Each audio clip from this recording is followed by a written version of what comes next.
welcome. There she is. Bum, ba, da, bum. 2023 Humanities Texas Outstanding Teacher Award, Whitney Reardon from Johnston McQueen Elementary School. Good afternoon. Thanks for joining us on the show. Thanks. Good afternoon. Of course. I am so excited to talk to you. This sounds so interesting. First off, let's talk about the award itself. What did it feel like to know that out of 600 people nominated, you were one of 15 receiving this award?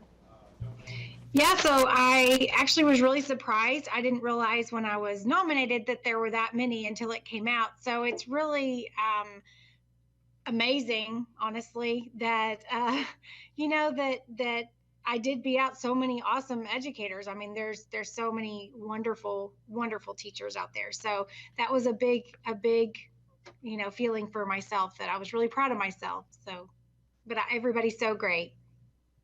Take us through the nomination process. How does one get nominated? Is it something that your school does, a specific person at your school? How did it all come about? So actually, I'd never heard of this award before, but my principal nominated me. And so when she nominated me, then I got an email and I filled out a form and went through the process after she nominated me, but she had to do that first. I'm not sure how you nominate someone. I think you just go to the website and you can do it that way, but I'm not 100% sure. But my principal did do that for me. Fantastic. Well, it obviously shows the passion that you have for your job. Can you speak a little bit about why you love your job so much? So I do love my job. This is my 17th year, and I still love everything about it. My kids are amazing, and when I was in high school, I actually got into deaf ed because I went and watched some of the teachers that we had with a class that we had at our high school. I got to go job shadow. And that's what I learned, that there were actual teachers of the deaf. I did not know that before.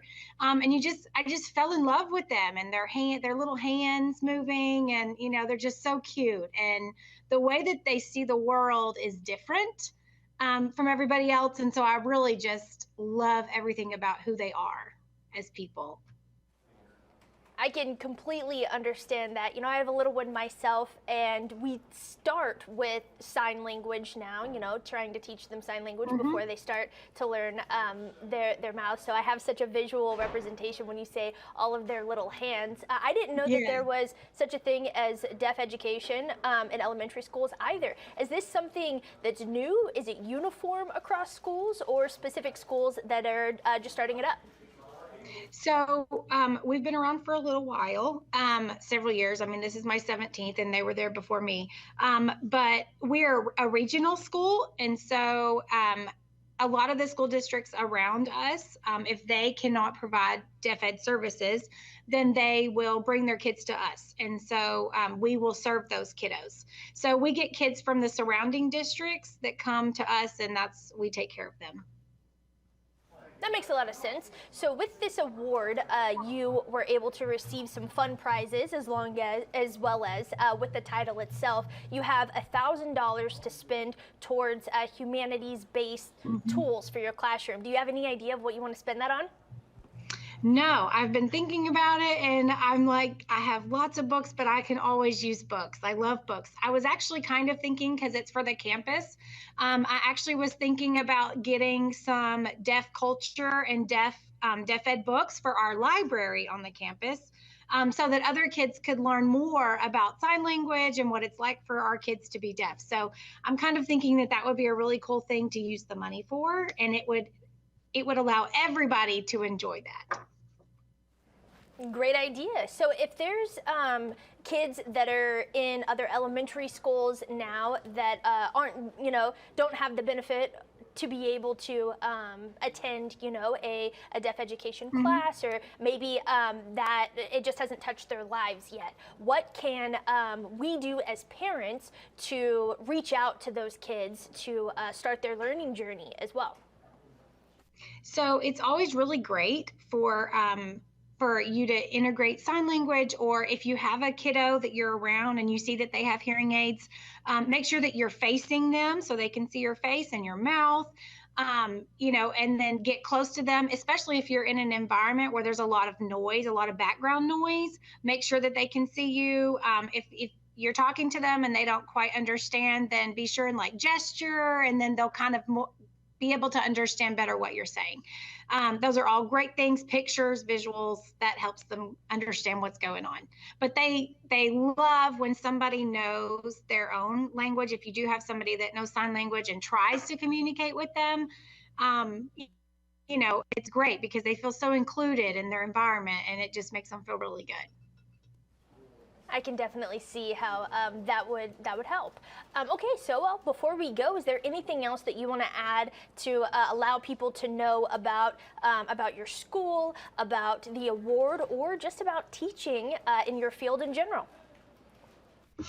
So I think I just want to say that, I think that we're doing a better job than we have done, in years past, that, people are starting to be more included in, with deaf ed, and people are learning sign language.